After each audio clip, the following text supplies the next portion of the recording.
So for this part 2 video for your Kin 425 class for February 24th, I'm going to answer this last question that I gave out last day.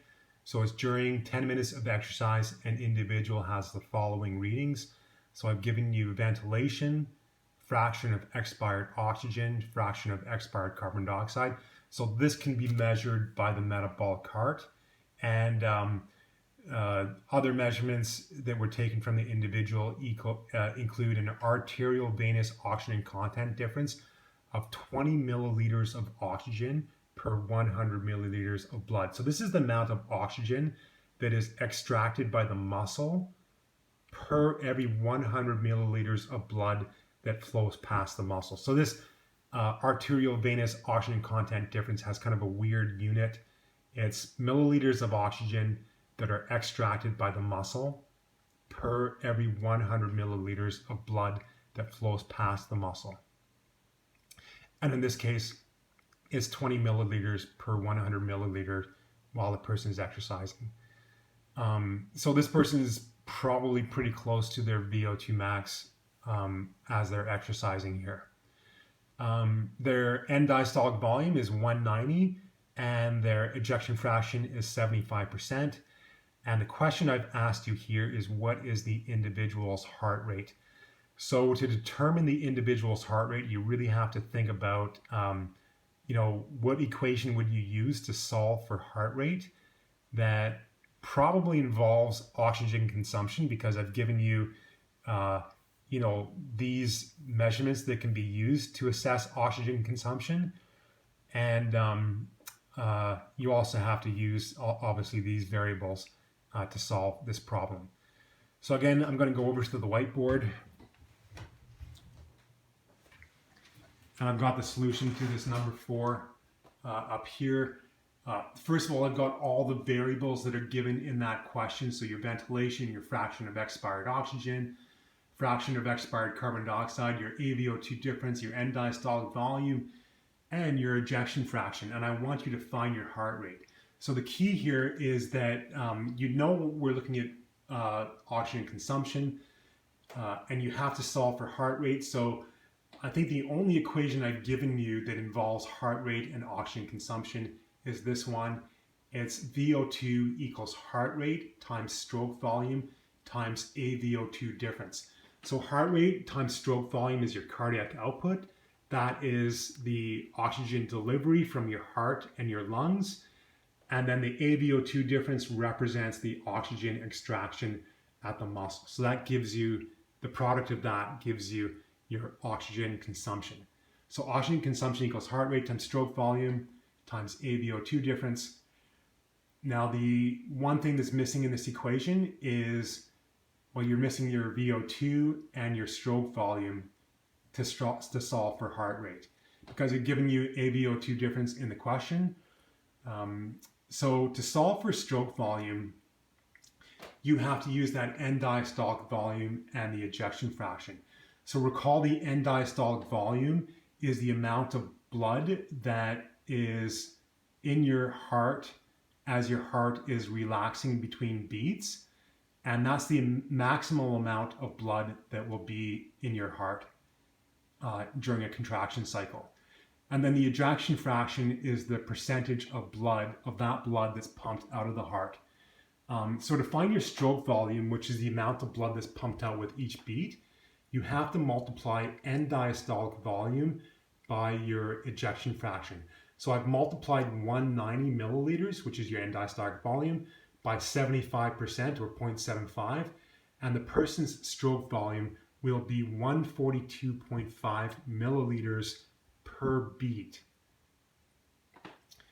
So now we have that to plug into our VO2 equation. We've got VO2 equals heart rate. Remember, we're trying to solve for heart rate, and we've got the stroke volume there, and we've got the AVO2 difference. So to solve for heart rate, you have to then figure out what the person's VO2 is. And because I've given you the ventilation and the fraction of expired oxygen, fraction of expired CO2, you can use the same equation as in the previous question to figure out your VO2. So again, I've got VO2 equals the your ventilation inspired, the volume of air that you're inspiring times the fraction of inspired oxygen, and then minus the volume of expired air multiplied by the fraction of expired oxygen. So again, you've got this equation, VO2 equals VI times 0.21. Remember, the air we breathe is always 21% oxygen. I've given you these two numbers in the question. So 80 liters per minute is your ventilation expired, and then the fraction of expired oxygen is about 14%, so that's 0.14. So recall, we're trying to solve for VO2 to plug into this equation. So now we've got everything we need here except for VI. And recall from the previous question that, I'm not going to go over the whole thing here again, but VI equals ventilation expired times fraction of expired nitrogen divided by fraction of inspired nitrogen. Your fraction of inspired nitrogen is always 79%. Your ventilation expired was given in the question. To figure out your fraction of expired nitrogen, you have to go back here. It's 100% minus 14% minus 6%, which gives you 80%.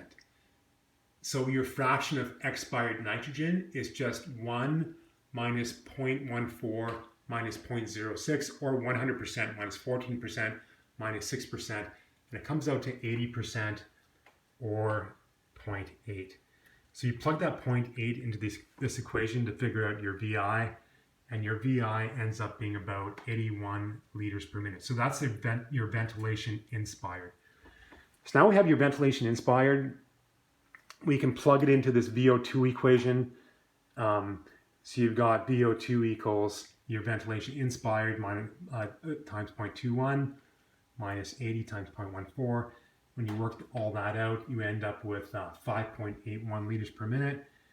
You're going to convert that to milliliters per minute because you want to keep the units the same as with your stroke volume. Recall, with the stroke volume, we figured it out to be 142.5 milliliters. So we're trying to keep our units consistent here. So I'm going to take that 5,810 milliliters per minute VO2, and I'm going to put it into this equation to solve for heart rate. So now down here, I've got all those numbers plugged in except for heart rate. And then when you solve the equation here, you end up getting a heart rate of 204 beats per minute.